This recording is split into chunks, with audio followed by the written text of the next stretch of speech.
them amongst each other?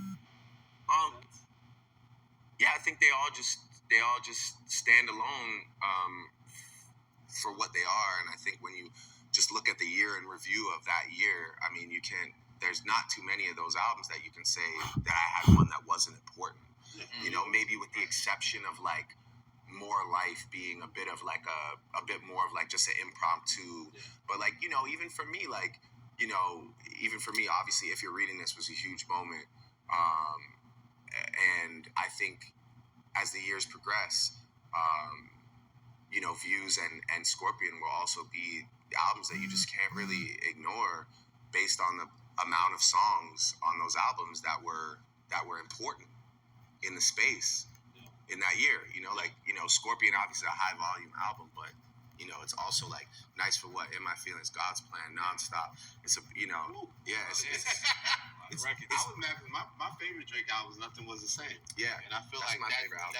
Is that your favorite? Yeah. Why is it still your favorite? And I feel like maybe Kendrick's Ascension at the time, you know, was part of it, but I feel like it wasn't fully embraced as I thought it should have been. Yeah, I don't know. As time progresses, I have a lot of people come to me and say, you know what? I like Nothing Was the Same better than Take Care. It's just time has to pass for people to like, you know, I also make music that ages well. So sometimes you have to revisit some of the projects and realize how, you know, how well they were. Tuscan Leather still goes. Yeah, I mean, the reason why Nothing Was the Same is my favorite album is because of the fact that it was probably my most concise album, and within that concise offering was a lot of great shit. Yeah. So it's like, you know, I didn't need to go make, for example, 25 songs at that time. I think there's like 15 songs on there or something, and it's like it's a great number. I just like where it sits, and I like the ratio of like, you know, there's not too many songs on that album that I can look back on and say, I would have done something different there. You know, I really do like that body of work. Do you listen to some of your old stuff? When I'm making a new album, yeah. Okay. I'll reference it. I actually do this thing where I chart out I'll write each track list out, and then I'll pick a number. So I'll say, like, you know, like right now I have like this new album up next with Take Care. And I'll say, okay, like if I had to, like, let me take all the songs I have, the batch of songs, and let me start plugging it in places and just see how does it stack up to an album like that. So I often challenge myself in that way, where I'll take an old album and just, you know, if I had to clash that old album with this new album, what would I put where? What would be the intro that I would say, you know, could compete with Over My Dead Body, and what, you know, what's going to be my Marvin's Room, what's going to be my headlines, you know? So just trying to, like, using it as a roadmap almost. You mentioned, If You're Reading This, you know, the intro was legend. You know, like, talking about the legacy. At what point did you realize that, you know, if I die, I am a motherfucking legend? Again, I think it was just one of those overly confident statements that felt like a great note to start a album on. I definitely think in the last probably 5 years or 4 years, I've really realized that far after I'm gone from here, that I will be a part of music history. And to me, that is a legendary thing, you know, because there's just so many incredible artists over all these years. And, you know, when I think back of people I used to just look at pictures of when I was like 5 years old, or like, you know, and just to think that like people even mention my name in the same sentence as any of those individuals lets me know that I've accomplished something far beyond probably my wildest dreams, you know. But that project's obviously riddled in controversy because of Quentin Miller, right? A lot of people feel like, well, he helped you with some songs, and even to this credit, I feel like you're still battling these ghostwriting rumors and this type of thing that in some sense, I think does try to tarnish your legacy, whether it's effective or not. Like, how do you look back on the album, and does that still take away anything from that album for you, or how do you view it now when you look at it? No, I really have you know, I've really made my peace. I have no embarrassment when it comes to what I did on that album. You know, I mean, I worked with somebody on, I think, 4 or 5 songs on that record. I pulled my weight when it came to my pen. It wasn't like I just, you know, it wasn't like I needed somebody to facilitate, you know, entire ideas. We worked together. And if I need to be the poster child that took all those hits for all my peers hiding behind me that do the same thing every fucking album, that's fine. I'll do it. You know, because there's a lot of people that link up with other people and make records that you guys love, you know? And that's kind of how music is a collaborative thing, you know? It's and I understand in rap, of course, in your comment section, it's a little different because we conduct ourselves, and I still associate myself in that community. We conduct ourselves by a few different rules. We tweak the rules a little bit in the sense that if it's a look, it's okay. Yeah, it's like, you know, there's things like that, you know. But, you know, with that being said, like, you know, I anybody that knows me knows that my strongest talent is writing. That is my strongest talent. I'm not a great singer. I'm a good performer. I've grown into a great performer, but my greatest talent is writing, you know, and that's why people ask me to write songs for them. That's why people like to get in the room and write with me.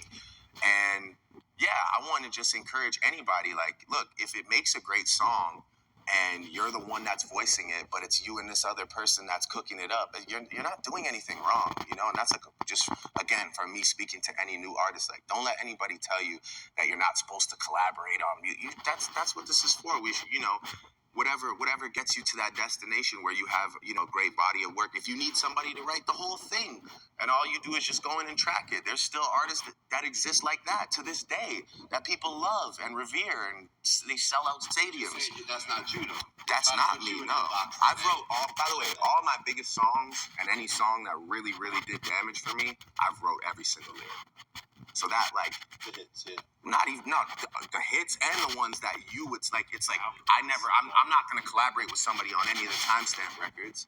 I'm not collaborating with anybody on, you know, Marvin's Room, or, you know, like the R&B records that are, you know, other than me and Party. Like, I love working with Party. When you say the timestamp records, that is like the MC, like the bars, right? Yeah. Those are like, so I think the idea was like try to discredit you as an MC, that all of that doesn't come from your pen. Of course. You're saying that comes from your pen. But again, curated by the people who are ready to see the downfall of Drake. So again, just another little, like, let's try this angle. You know, it's really like I said, I've done studio sessions with people. When I collaborate with people, I always send the idea first. You know, I'm the one that picks the beat and goes, yo, here, just put a verse and take that for your album, your single, or whatever. You know, I put work in. People know me. I'm good for it. You know, so that's why I'm never really stressed about, like, that narrative. It's cool. It's fun. Again, it's cool for, like, memes and people that want to laugh and all that dumb shit. But how do you feel in that moment of Meek sort of putting that out there, and then everything goes crazy, right? A guy that was your friend, you know, things get a little hectic with you guys at that point, right? Yeah. He was. I think he was in a bad mental spot, and yeah, he just made like a decision to go crazy. You know, it was, if I remember correctly, it was based on a show that I didn't show up for. That was like the tip of the iceberg. I think we had a little miscommunication, and he was under the impression that I confirmed that I was pulling up to one of his shows. And I think it was maybe one in Philly, and I didn't show up. And, you know, my management or somebody reached out to say I wasn't coming. And I think, you know, that being coupled with whatever, you know, conversations were happening amongst him and his lady, and, you know, him just kind of getting this idea, maybe I don't fuck with him or whatever. And, you know, he'll tell you himself he wasn't in the best mental spot at that time. And, you know, I think he just took a hard left and decided to just go for it, and felt like he had enough ammunition to maybe, you know, put a major dent in my armor or decapitate me, you know. And again, I'm really good at channeling that negativity and those pressures into pushing me to a next level where I go into calculated reactive space. Charged up, back to back. You almost took the bully position. Like, where y'all at? Like, Yeah, I mean, I just felt like, you know, in that moment, I was like, all right, well, if we're talking about music, let me just show you better than I could tweet you, you know, or better than I could text you. I'm just going to show you what I'm about. And I don't think anybody really expected me to just jump out there and defend myself and go first and twice. and second. So yeah, I think you know, Charged Up was a thing that, you know, I was just seeing if it was real. I was just seeing if it was, because, you know, you never know how calculated someone's plan is. Maybe they've been sitting on the record for 6 months. They hated you all this time, and they just want to fry you. Right. And so Charged Up was my way of being like, you know, is it real, or is this just like a sporadic, like, outburst? Right. You know, yeah, I just wanted to know if it was real, if it was a package, or if it was just like maybe like a mistake on his part, you know. And I started to realize that it was taking an adversarial stance in this sense. Yeah, and then I had made the decision that I was gonna go again, and I remember I was working on some beat. I think it was like a Boy Wonder beat or something like that, and it was like kind of more like rappy, you know. It was gonna be another like 100-bar thing, and I was with Serena at the time, and we had been talking a lot about her and Sharapova, going back and forth over the years, and she had made this comment to me, and she was like, "Well, look, if you're gonna go again, you know, you that," she's like, "that beat that's on in there, it's just that," she's like, "you gotta finish it." And you know, she's a top competitor, so she was like, "You gotta finish it. Like, I'm talking about done, over. And it's gotta be something that everyone that he's with and him have to hear. Can't ignore it. Right. You can't do some shit that's just for the moment and then it goes away." Yeah. She kind of put this battery in my back, funny enough. And then at the time, just, you know, again, timing, this kid Dax walked in the studio and never met him before. Played a beat. That was the first beat. Right. And it was slow. It was super slow. It was way slower than it was. And then I told 40, like, "Yo, speed it up a bit." That was just when we heard that. I just went into demon mode. Right. Yeah, and then, you know, I really, you know, I don't like to glorify the situation or talk about it too much, obviously, because I'm just giving you the background on how it happened. But, you know, I'm not trying to sit here and be like, "Yeah, my record was something." You know, it's the reconciliation. I mean, the Boston show, you bring him out. Like, a lot has happened after that battle, right? I mean, you could do a whole 30 for 30 on that that battle, right? But well, yeah, by the way, you know, also these things go to another place, right? So, you know, one thing I could tell you firsthand is, like, you know, Meek's not a pretender. He's not a joker. He's not like beefing with some of these other rap guys where it's like their story's all made up and they're really not, their character's not like that. Meek's really about that.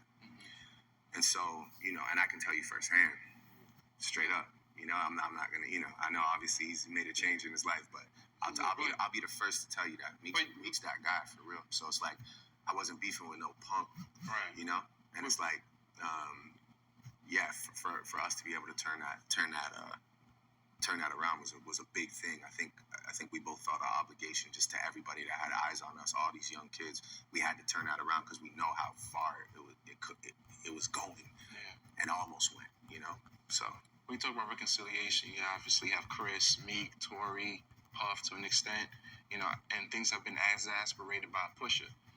At this point in your career, in your life, do you think you could ever squash things or mend things with him? Well, you know, I'm at a great healing place in my life, which is why all those people you mentioned, I really never, when I really break down the issues, when I started to sort of stop thinking from such a confrontational, paranoid, violent standpoint, I started to just really break down what's our issue again? What is this over again? Like, it's over a fight we had in like 2009, or it's over it's over the fact that we're from the same city, or it's over the, you know. I was able to I was able to mend a lot of those situations. A lot of people ask me like, "Yo, why? Like, why are you doing this? Why would you do it?" And mostly I wanted my closest friends to know that it's for me. It's got a lot to do with me.